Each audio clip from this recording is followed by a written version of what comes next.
Hey everybody, what is going on? I hope you guys are all doing well, and welcome to another tutorial video. In this video, I'm going to be explaining to you guys how you can add music to your Instagram posts. So let's get right into it. Now, the first thing you want to do is actually start making your post by clicking this plus icon in the bottom middle of your screen. Once you hit that and select post, then you need to select the image that you want to post. I'll just go through with this one. And once you hit next, as you can see, you have the option to add audio or music to your post.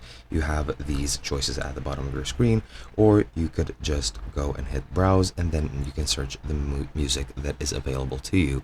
And that is pretty much how you add your music to your post before you actually post it. Now, if I click next without posting anything, I'm pretty sure I can add music here as well by just tapping add music. It just brings out the search bar as it would normally. Now, if I go into my account, I already have some posts on my account, and I'm sorry for going to that page. If I click this post and click the three dots in the top right, I can click on edit, which will allow me at the top, as you can see, to add music.